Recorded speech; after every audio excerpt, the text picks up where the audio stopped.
20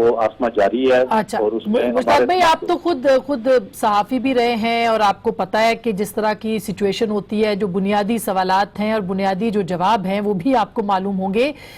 کیا ہم یہ سمجھ سکتے ہیں کہ آپ کے پاس انف ریسورسز ہیں کہ آپ اس سچویشن سے جو ہے وہ اس کو ڈیل آؤٹ کر سکیں اور لوگوں کی مدد کر سکیں یا ان تک پہنچ سکیں؟ تو کیا آپ کے پاس انف ریسورسز ہیں یا آپ فیڈرل گورنمنٹ, کیونکہ کے پی گورنمنٹ نے تو شاید آپ کو آفر کیا ہے, فیڈرل گورنمنٹ سے بھی کوئی آپ درخواست کریں گے کہ وہ اس معاملے کے اوپر جو ہے وہ آگے آئے؟ دیکھیں جی آسما, بالکل فرینکلی بات کرتا ہوں کہ اگر تو ایک جو اس میں ایک اچھی بات یہ ہے کہ یہ اس طرح کا نقصان ضرور ہوا ہے. ظاہر ہے جب آپ کے 20 لوگ اچانک کسی فانے کا شکار ہو جائیں, حادثے کا شکار ہو جائیں, تو دکھ اس کا بھی اتنا ہی ہے جتنا آپ سینکڑوں میں ہو. لیکن اگر ہم سارے اس وقت فیلڈ میں تھے, 2008 کا جو 8 اکتوبر کا زلزلہ تھا, اس زلزلے کی شدت اور اس کا جو وہاں پر جو لوکیشن تھی وہ اس سے زیادہ دشوار اور مشکل تھی. دشوار پہاڑی علاقہ تھا یہ, اس لحاظ سے ایک بالکل میدانی علاقہ ہے. یہ بالکل جی ٹی روڈ کے بالکل یعنی جیلم سے یہ کوئی 30-35 کلومیٹر کے ریڈیس کے اندر موجود ہے. اس میں آپ کے پاس منگلا گیریزن کا CMH موجود ہے, ہاسپٹل کی فیسلٹیز ہمارے پاس موجود تھی. آزاد کشمیر کی جو اپنے ریسورسز تھے ڈسٹرکٹ نیپور کے, ڈسٹرکٹ نمبر کے اور کوٹلی کے, وہ ہم نے فوری طور پر لگائے. ریسکیو آپریشن کی حد تک الحمدللہ یہ میں کہہ سکتا ہوں کہ ہمارے ریسورسز موجود ہیں. ظاہر ہے اب دوسرا اس کے بعد ریلیف کا آپریشن ہوگا اور اس کے بعد ری ایپلیکیشن کا پروسیس ہوگا. بالکل, اور آفٹر شاکس کا بھی بتا دیجئے کہ خطرہ موجود ہے تو اس پہ کرنا کیا ہے؟ ہاں, آفٹر شاکس کا دیکھیں, لوگوں کو یہ 2005 کا زلزلہ نہ ہوتا تو شاید ہمارے لوگوں کے اندر بھی وہ اویئرنیس نہ ہوتی, اور آج بلڈنگ کوڈز بھی اس کے وجہ سے بہتر ہوئے. اور آج یہ جو نقصان بھی ہوا, یہ کوئی عمارتیں اس طرح سے نہیں گری ہیں. جتنی بھی ڈیتھس ہوئی ہیں جو اس کی اکثریت جو ہے وہ ہماری یہ پتہ لگتا ہے کہ جو ابھی اطلاعات ہیں وہ 4 دیواریاں جو گری ہے, جو باؤنڈری وال ہوتی ہے اس کی ہم زیادہ وہ کیئر نہیں کرتے. وہ اس لیے لوگ ہم بلڈنگ ہم نے اچھی بنا لی, اس کے لیے اچھا مٹیریل استعمال کیا, لیکن وہ جو 4 دیواری ہیں ہماری جو باؤنڈری وال ہے وہ ہم نے اچھی نہیں بنائی. اس میں بالکل ناقص مٹیریل تھا, اور یہ تقریباً 10 سے 12 لوگ جو ہے وہ بالکل 4 دیواریوں کے اس کے اندر آ کے ان کی ڈیتھ ہوئی ہے. تو ہم نے یہ ہمارے ابھی تک کے جو ریسورسز ہیں وہ ٹھیک ہیں, ہم نے اس سے وہ پورا اپنے ریسورسز کو موبلائز کیا ہے. ہاں, اس کے بعد آگے اگر کوئی اللہ نہ کرے کوئی ایسی کوئی ذرا ہمارا ریسکیو کا آپریشن جاری ہے. رات کے کیونکہ وہاں بجلی بھی نہیں ہے, کیونکہ بجلی بند کر دی گئی تھی اس سے متاثرہ علاقوں کے اندر, اور اس کے ساتھ ساتھ جو وہاں پر کوئی عوام کی مدد کے لیے کوئی آپ نے ہیلپ لائن جو بنائی ہو وہ بھی اناؤنس آپ کر دیجئے تاکہ لوگوں کو آپ تک پہنچنے میں آسانی. عوام کی مدد کے لیے, اور اس کے جو ہے نا وہاں پہ جو کمشنر چودھری طیب صاحب ہیں ان کے دفتر کے اندر, اور چیف سیکرٹری آفس جو مظفر آباد میں ہے وہاں پر جو ہے وہ اس وقت جو سیل اور ہمارا بالکل 24 گھنٹے کام کر رہا ہے. اس کے نمبر بھی میں آپ کے ساتھ بعد میں شیئر کر دوں گا. تو یہ جو ہمارا یہ 24 گھنٹے یہ کام کر رہے ہیں, ڈسٹرکٹ ایڈمنسٹریشن دونوں دفاتر کے ساتھ منسلک ہے. ہمارے جتنے بھی ادارے ہیں جو کہ ریسکیو کے اس آپریشن میں حصہ لے رہے ہیں, پاکستان آرمی ہے, اس کے علاوہ جو بے شمار جو ہماری جو نجی جو فلائی ادارے ہیں, جو چھوٹی NGOز ہیں آزاد کشمیر کی, انہوں نے بڑا کام کیا. انہوں نے بھی ہمارے ساتھ مکمل تعاون کیا ہے. جو 200 بیڈس کی کمی تھی ہمیں, وہ کمی جو ہے ہمیں وہ اسلام آباد کی طرف سے NDMA کی طرف سے جو ہے وہ اپنا وہاں پر وہ کمی پوری کر دی گئی ہے. تو آگے جو ریلیف اور جو اپنا ریہیبلیٹیشن کا عمل ہوگا, شاید اس میں ہمیں مرکزی گورنمنٹ کی معاونت کی ضرورت پڑے, لیکن ہم ایک کوئی خوف و ہراس پھیلانا نہیں چاہتے. بالکل, یہ اسی پہ ایک اور سوال بھی پوچھ لوں, کیونکہ خوف و ہراس کی آپ نے بات کی, تو اب وہ منگلا ڈیم کے بارے میں بھی لوگ جو ہے وہ بڑے سسپیشیس ہیں. گو کہ بھی جنرل صاحب نے کلیریفائی کیا ہے کہ کوئی خطرہ منگلا ڈیم کو نہیں ہے, اور اسی طرح سے اس نے اپنی بجلی کی پیداوار شروع کر دی ہے. اس پہ بتائیے گا ذرا کہ جی فوری طور پر آسما, فوری طور پر سب سے بڑا جو یعنی تشویشناک بات تھی لوگوں کے لیے بھی اور افواہ سازوں کے لیے بھی, کہ یہ بات پھیل گئی کہ جی منگلا کا کوئی حصہ اور نہر اپر جہلم جو ہے جو منگلا سے نکلتی ہے اس میں بھی شگاف پڑ گیا تھا, ایک چھوٹا شگاف پڑ گیا تھا. اس میں کوئی شک نہیں ہے, اس کو بروقت مکمل کیا گیا. اور اس چھوٹے شگاف میں یعنی اپنا اگر اس کو بروقت مکمل نہ کیا تو وہ بڑا ہو جاتا, تو ظاہر آگے جو آزاد کشمیر کی جو اپنا جو وہاں پہ جو دیہات ہیں اور پھر آگے ڈسٹرکٹ جیلم کے دیہات ہیں وہ زیر آب آ جاتے. لیکن فوری طور پر جو بھی ہماری مشینری وہاں پر میرپور کے اندر مختلف پروجیکٹس میں کام کر رہی تھی اس کو ان کو موبلائز کیا گیا, اس شگاف کو مکمل کیا گیا. اور چونکہ بالکل ابتدائی چونکہ وہاں سے نہر شروع ہوتی ہے تو وابطہ کے حکام نے یہ اچھی بات کی کہ کوئک ایکشن کیا کہ پیچھے سے پانی کی جو اپنا سپلائی لائن تھی وہ نہر کی کاٹ دی اور وہ پانی بند ہو گیا, جس کی وجہ سے بہت بڑی تباہی سے بچت ہو گئی.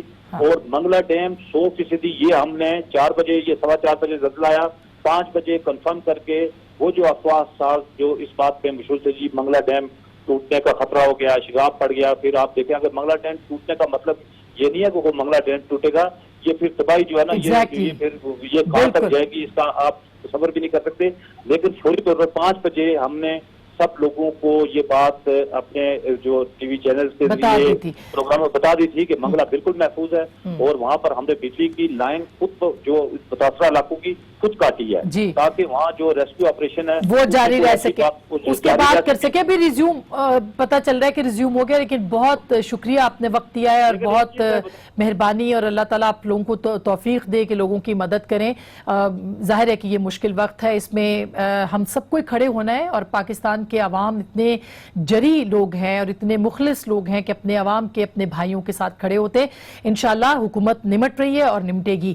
ہم اپنے پروگرام کے اگلے حصے میں جاتے ہیں. بہت چونکہ زلزلے کی ہے, یہ ایک افسوسناک خبر ہے, لیکن سیاسی زلزلے بھی آتے رہتے ہیں. یہ زلزلے پاکستان میں جمہوریت کے ساتھ ساتھ چلتے رہتے ہیں. تو اس وقت جو ہے وہ اسلام آباد کے اندر بھی بہت سی خبریں گردش کر رہی ہیں کہ کیا کس قسم کا سیاسی زلزلہ اگر آ سکتا ہے تو اگلے 3 مہینے جو ہیں وہ کتنے امپورٹنٹ ہیں, اور کیا کوئی ڈیل ہو رہی ہے, کیا کوئی گفتگو ہو رہی ہے, کیا اتحادی خوش ہیں. اور پھر کچھ دن پہلے بلاول بھٹو صاحب نے جو ہے وہ اپنے اتحادیوں کو, یعنی گورنمنٹ کے اتحادی جو ہیں ان کو بھی للکار کے کہا تھا کہ وہ ان کے ساتھ ہوں.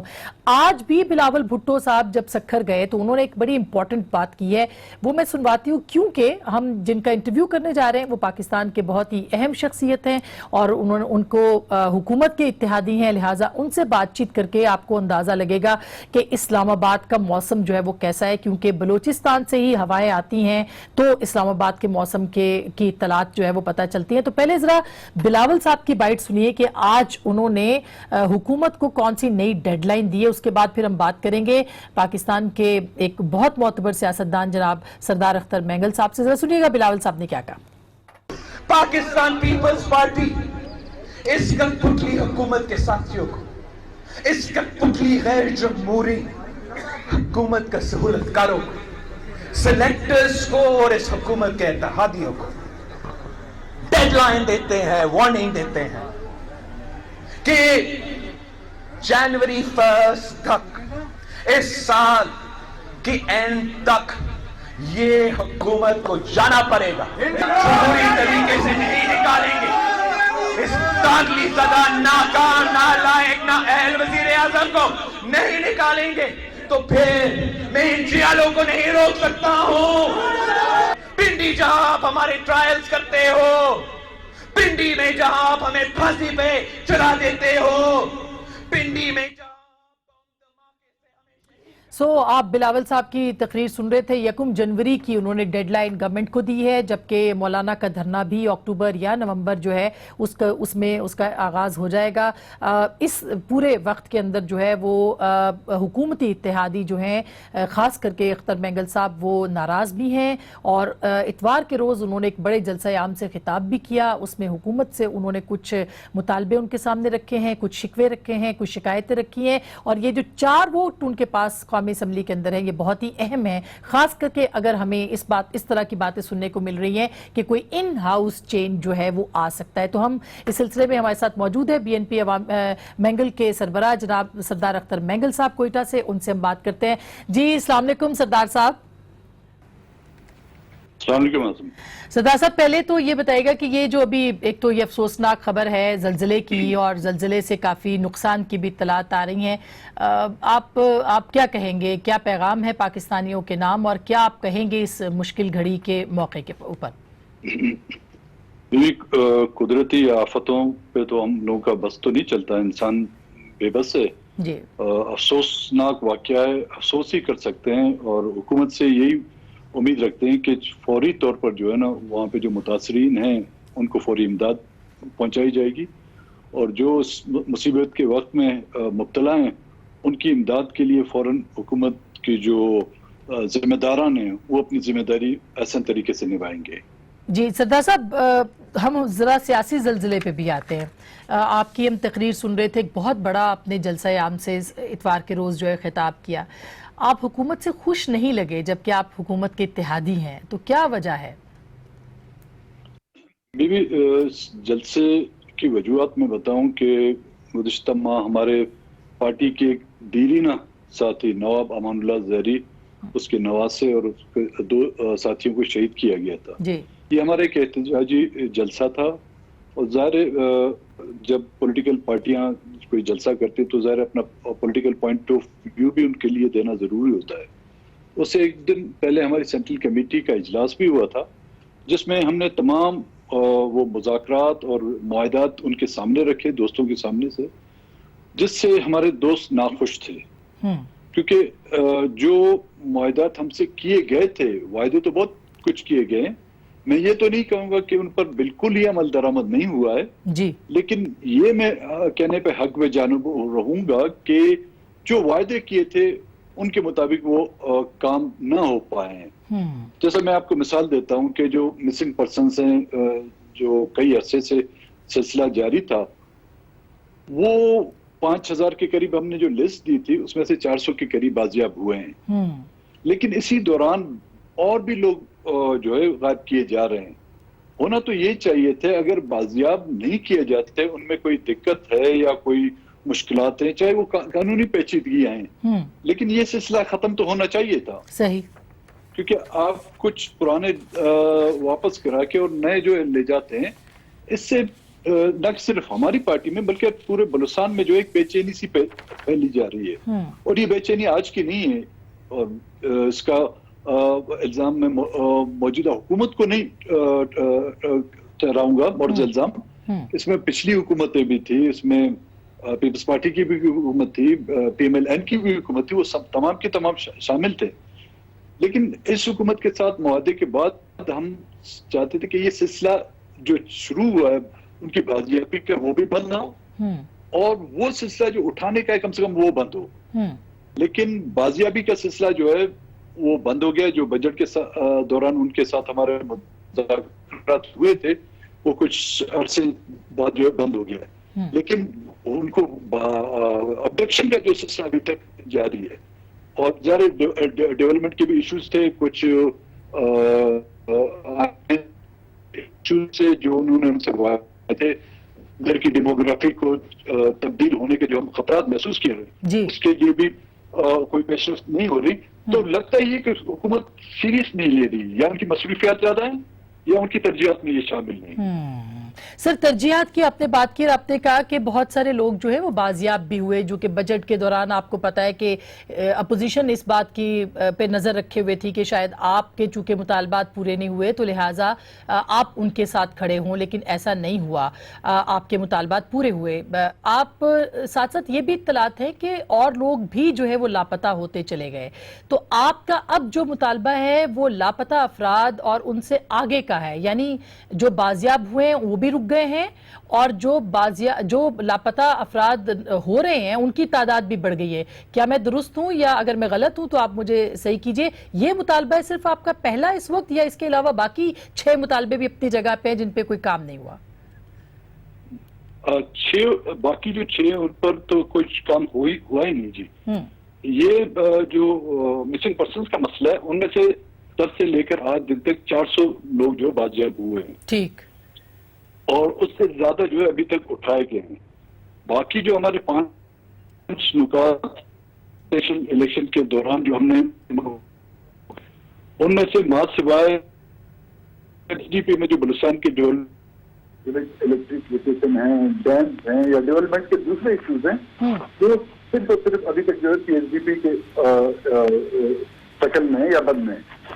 بے روزگاری کا جو خاتمہ ہے، فورن سروسز میں جو بلوچستان کا کوٹا ہے، افغان مہاجرین کا مسئلہ ہے. اور دوسرا آپ کو یاد ہوگا بجٹ سیشن کے دوران ایک بل پاس کیا گیا تھا، جی، اسپیکر کی سربراہی میں ایک کمیٹی بنائی جائے گی وہ بلوچستان کے مختلف علاقوں کا دورہ کرے گی. اس میں مختلف پاکستان سے تعلق رکھنے والی پولیٹیکل پارٹیاں ہوں گی جو جائزہ لے گی بلوچستان کا ٹھیک. کہ بلوچستان میں فالٹ لائن کہاں پہ ہے, قوم پرستوں میں ہے, یہاں کی عوام میں ہے, اسٹیبلشمنٹ میں ہے, یا یہاں کی پولیٹیکل پارٹیوں میں. اور وہ کمیٹی ابھی تک فارم بھی نہیں کی گئی. تو اس سے میں کہتا ہوں کہ شاید وہ سیریس نہیں ہے. وقت ضرورت شاید ان کو پڑتی ہے تو ہمیں یاد کر لیتے ہیں. جب وہ کام پورے ہو جاتے ہیں تو پھر ہم جو ہے نظر سے اوجھل ہو جاتے ہیں. ٹھیک. اچھا, تو آپ یہ کہہ رہے ہیں کہ وہ کمیٹی جو جہانگیر خان ترین صاحب کے سربراہی میں بنائی جانی تھی وہ کمیٹی ہی نہیں بنی, اور اس کے بعد نہیں اچھا میڈم وہ کمیٹی تو بنی ہے لیکن اس کمیٹی کی ابھی تک کوئی میٹنگ نہیں ہوئی ہے. یہ اور کمیٹی تھی, اسمبلی میں بل پیش کیا گیا تھا. ہمارے جو پارلیمانی منسٹر ہیں علی محمد خان کہ بلوچستان کے سلسلے میں تمام پارٹیوں پر مشتمل ایک کمیٹی بنائی جائے جو بلوچستان کا دورہ کر کے اور جائزہ لے. وہ کمیٹی ابھی تک فائنل نہیں کی گئی. سردار صاحب, یہ بات درست ہے کہ آپ نے ایک ڈیڈ لائن رکھی تھی اور تقریباً 1 سال کی ڈیڈ لائن تھی اس گورنمنٹ کے لیے کہ اگر 1 سال کے اندر آپ کے وعدے پورے نہیں ہوتے یا کم از کم ان پہ کام کا آغاز نہیں ہوتا تو آپ اس حکومت سے الگ ہو سکتے ہیں. کیا آپ کی وہ ڈیڈ لائن ختم ہو گئی ہے حکومت کے لیے؟ تاریخ کے حوالے سے دیکھیں تو میڈم بالکل وہ ڈیڈ لائن ختم ہو چکی ہے. تو اسی لیے ہم نے سینٹرل کمیٹی میں ایشو رکھا اور سینٹرل کمیٹی نے ہمیں اطلاع دیا گیا کہ لاسٹ ٹائم جا کے حکومت سے آپ بات کریں. اگر ان کے لیے کوئی مشکلات ہیں, کوئی رکاوٹ ہیں ان مسائل کو سلجھانے کے لیے تو وہ ہمیں کہہ دیں, یا تو اگر نہیں تو فور جو ہے ان مسائل کو حل کرنے کے لیے کم سے کم ٹھوس اقدامات حکومت کو کرنے چاہیے. اگر نہیں کرتے تو ظاہر ہم پولیٹیکل پارٹی ہیں, اپنے فیصلے کرنے میں جو ہے آزاد ہے. ہم یہ سمجھ سکتے ہیں کہ آپ مطمئن نہیں ہیں حکومت سے, جو آپ کے ساتھ وعدے کیے گئے تھے آپ کو عدم اطمینان ہے کہ وعدے پورے نہیں ہو رہے. میڈم اس طرح سے میں نے کہا کہ 1 سال میں ہارڈلی آپ کا 5 to 10% جو مسائل ہیں ان پہ غور کیا گیا ہے. ٹھیک. تو 95% جو ہے مسائل جون کے تھرو ہیں. تو میں کیسے مطمئن ہو سکتا ہوں, میں اپنے پولیٹیکل ورکروں کو کیسے مطمئن کر سکتا ہوں, اور اگر میں مطمئن نہیں ہوں تو میں اپنی پارٹیز کو کیسے مطمئن کر سکتا ہوں.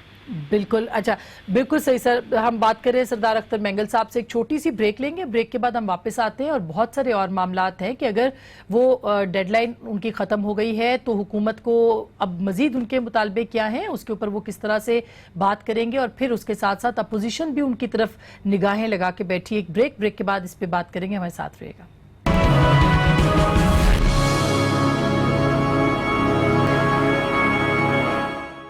ویلکم بیک ناظرین, ایک دفعہ پھر آپ کو خوش آمدید کہتے ہیں. ہمارے ساتھ موجود ہیں BNP مینگل کے سربراہ جناب سردار اختر مینگل صاحب, اور ظاہر ہے کہ وہ حکومت کے اتحادی ہیں. وزارت تو سردار صاحب آپ کے پاس نہیں ہے کوئی بھی, آپ کابینہ کے اندر نہیں بیٹھے ہوئے. آپ پہ ظاہر ہے کہ جب آپ نے بجٹ میں ووٹ نہیں کیا یا اپوزیشن کے ساتھ آپ نہیں کھڑے ہوئے تو یہ الزام ضرور لگا کہ آپ نے شاید کوئی سودے بازی کی ہے. کس قسم کی سودے بازی آپ کر سکتے ہیں, اور آپ کو لگتا ہے کہ اگلے کچھ عرصے کے اندر آپ کے مطالبات جو ہے وہ پورے ہو سکتے ہیں؟ میڈم یہ سودے بازی کا تو الزام کافی وقت سے لگایا گیا. جس وقت ہم نے اس حکومت کو سپورٹ کیا تھا اس وقت بھی کہا گیا سودے بازی. ہاں تو دیکھیں حکومت کو سپورٹ کرتے ہوئے ہم نے کچھ نکات ان کے سامنے رکھے تھے. اگر ان کو لوگ سودے بازی کرتے ہیں تو بالکل یہ ایک سودے بازی ہے, اور اس سودے بازی میں ہمیں یہ ثابت کیا جائے کہ اس میں پرسنل بینیفٹ کیا ہیں.